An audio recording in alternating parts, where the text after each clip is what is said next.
do que acontece com a homologia.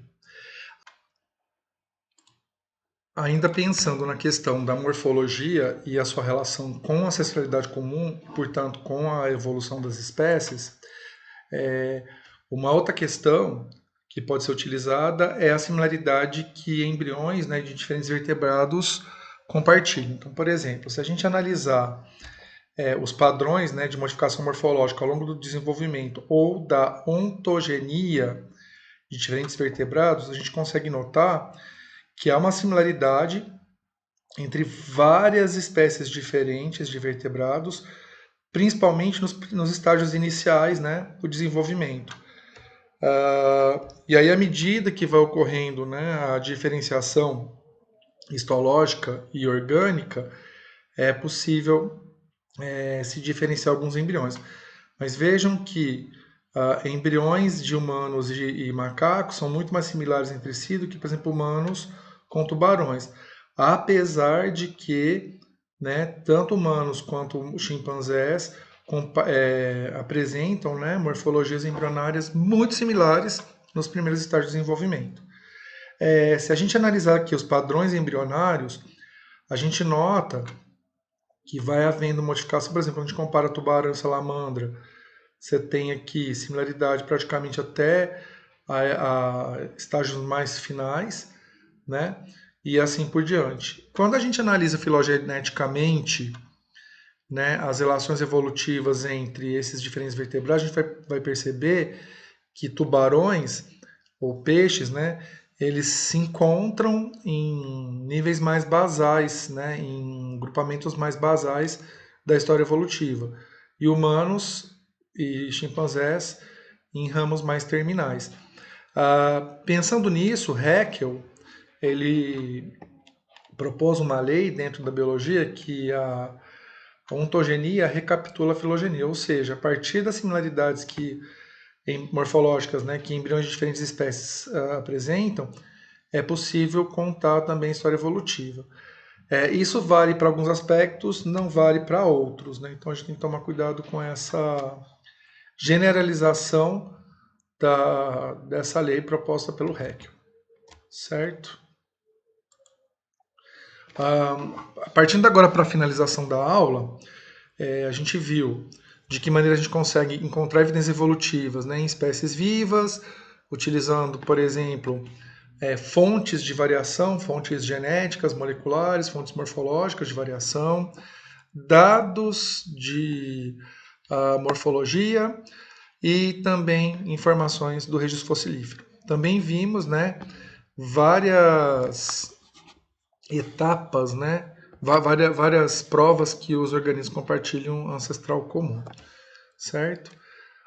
Continuando ainda nesse sentido, a gente vai discutir agora a questão das homologias moleculares.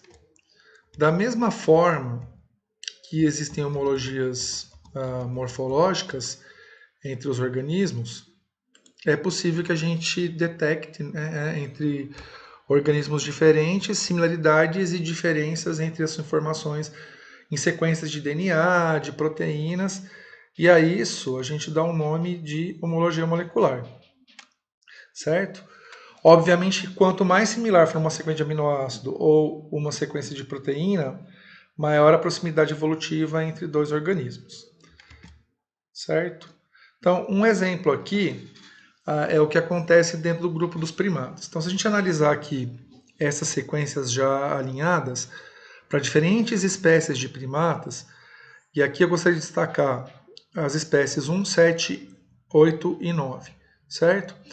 Então, aqui são sequências, né, de DNA oriundas de gêneros de organismos primatas, e aí essas sequências foram alinhadas segundo a sua similaridade, certo? Então, se a gente analisar aqui sequência por sequência e comparando espécie por espécie, a gente vai notar, por exemplo, que as espécies do gênero 9, que é Papio, no qual os babuínos fazem parte, compartilham apresentam apenas uma mutação de diferença entre as espécies do gênero macaca, por exemplo, o macaco japonês. Então, se a gente analisar aqui as sequências, né, de macaco e papio, a gente vai notar aqui que a terceira guanina, nessa posição aqui da sequência, a terceira guanina em macaco é substituída na sequência equivalente em papio por uma citosina, certo? Se a gente compara esses gêneros aqui com o Trachypithecus, do qual os langures, né, fazem parte, no caso aqui o exemplo langur de Java, a gente vai notar que o macaco japonês com o langur apresenta diferença na sequência 5 mutações, ao passo que o babuíno e o langur apresentam 3 mutações. Nesse sentido, caso a gente construa uma filogenia, a gente vai perceber que macaco japonês e babuíno são mais próximos, porém o langur é mais próximo do babuíno do que do macaco japonês, certo? Se a gente considerar, né, um ancestral mais antigo, que é o caso, por exemplo, dos lêmures aqui, que está na posição 1, a gente vai detectar que numa sequência pequenininha dessas, a gente consegue identificar mais do que 16 mutações, certo? Então, o que significa isso? Quanto maior for o número de mutações que diferenciam uma sequência presente em uma espécie da outra, mais distante evolutivamente essas espécies estão. Então, nesse sentido, uma das atividades que eu vou propor para vocês é que dentro de uma filogenia, vocês posicionem, né, onde ficaria o babuíno, o macaco japonês, o langur de Java e o lêmure, tá? Então, uma das questões que vocês vão ter que responder no questionário, vocês vão ter que identificar qual filogenia ela é mais compatível com a organização, considerando esse número de mutações, certo? E aí, para a gente encerrar essas questões de evidências de evolução, uma outra informação que é relevante é a presença de pseudogenes. O que são pseudogenes? Pseudogenes são sequências que aparentemente apresentam, né, certa atividade em outros organismos e que dentro dos genomas elas se apresentam inativadas. Então, por exemplo, é muito provável, né, que esses genes que a gente encontra nas sequências dentro dos genomas, eles tenham sido originados a partir de vírus. Então, a partir da similaridade ou diferença desses pseudogenes, é possível a gente localizar quando esse pseudogene foi inserido dentro do genoma. Então, por exemplo, vamos olhar aqui do lado esquerdo. Aqui tem um cladograma, no qual a gente tem aqui a inserção, né, a conversão, por exemplo, de um gene X em pseudogene, e de um gene Y em pseudogene, e de um gene Z em pseudogene. Então vejam aqui que na base evolutiva, né, vejo que a espécie D não passou por esse processo de conversão de pseudogene. Né? Então um gene que era ativo, ele passou a ser não funcional. Então vejo que a espécie D não compartilha nenhum desses 3 pseudogenes aqui, azulzinho, vermelhinho e pretinho. Mas, porém, na base evolutiva das espécies C, B e A, há a origem do pseudogene X, certo? Então, as 3 espécies compartilham esse pseudogene X. Quando a gente caminha aqui na história evolutiva das espécies, a gente vai perceber, por exemplo, que a espécie C ela adquire um pseudogene G a partir da conversão do gene, um pseudogene a partir da conversão do gene Z. Então a espécie C é caracterizada, além do gene azulzinho, pelo gene pretinho. Mais tarde, durante a evolução das espécies, dessa linhagem de espécies aqui, o gene Y é convertido em pseudogene e ele passa a ser compartilhado pelas espécies A e B. Então vejam que a espécie A e B compartilha os pseudogenes X e Y. A espécie C compartilha com a espécie A e B o pseudogene X e um gene novo Z, e a espécie D não compartilha nenhum. Então a gente consegue organizar essa história evolutiva, porque já que as duas espécies, por exemplo, A e B, compartilham o mesmo gene, então elas estão mais próximas evolutivamente, porque os eventos de surgimento de pseudogene atingiram ancestrais comuns para essas espécies. Como a espécie C é a única que apresenta nessa filogenia aqui o pseudogene Z, então a gente pode pressupor que esse pseudogene surgiu durante a anagênese da espécie C, ou seja, a partir de uma espécie ancestral, as modificações sucessivas que levaram ao surgimento da espécie C.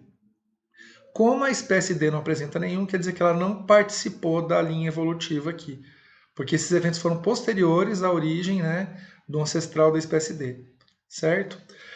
A gente consegue ver, né, esse evento num exemplo real, o que aconteceu com os primatas. Tá? Então eu mostrei para vocês ali uma sequência genérica aqui e os primatas, agora a partir da análise do pseudogene.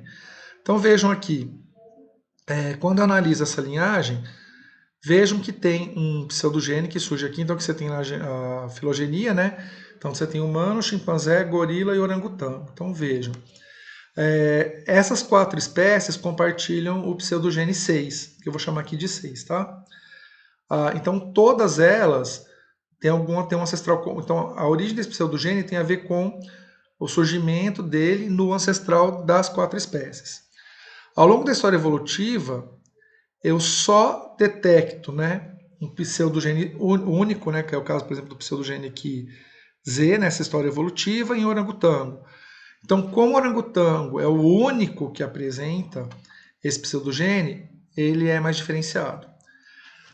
Quando eu analiso, né, aqui eventos de surgimento de pseudogene, eu consigo perceber que as espécies humano, chimpanzé e gorila, elas compartilham as 3 os pseudogenes H, C e G, que provavelmente é um evento que tem a ver com a origem desses pseudogenes, que as 3 espécies compartilham o pseudogene G, que é compartilhado pelas 3 espécies. À medida que eu caminho aqui na história evolutiva, eu percebo que tem pseudogenes que são compartilhados somente por humanos e chimpanzés. Então, quer dizer, se essas 2 espécies compartilham o mesmo pseudogene, quer dizer que ele surgiu num ancestral.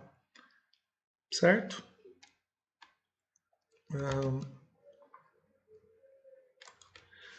Dessa forma, né, eu trouxe aqui para vocês alguns exemplos para mostrar como que a gente analisa, né, a partir das informações que os organismos têm, as histórias evolutivas. Né?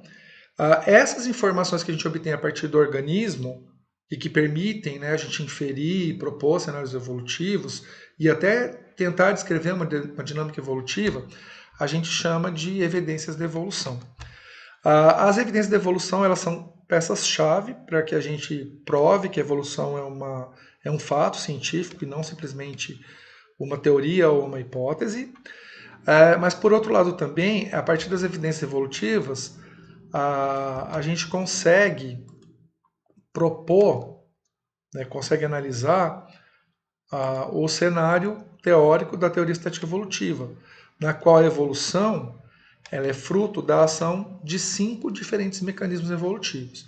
A deriva genética, a mutação, o fluxo gênico, seleção natural e a recombinação.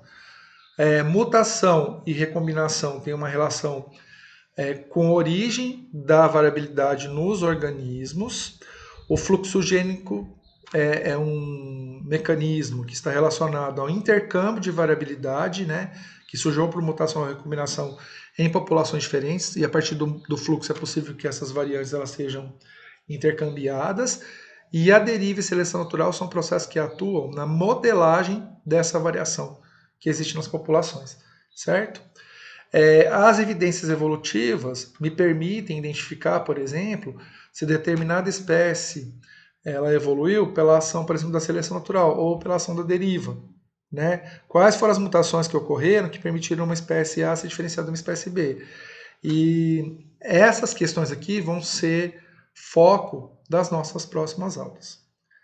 Aqui está a bibliografia que eu usei na aula de hoje, mas também eu disponibilizei outros materiais que vocês podem utilizar como referência, certo? Que está na biblioteca da disciplina.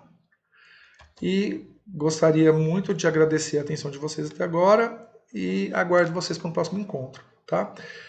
Se precisar, revejam essa videoaula quantas vezes vocês acharem necessária. E o questionário de perguntas que está lá no Moodle, ele foi desenhado pensando nas questões que a gente discutiu aqui, ok? Muito obrigado e até uma próxima.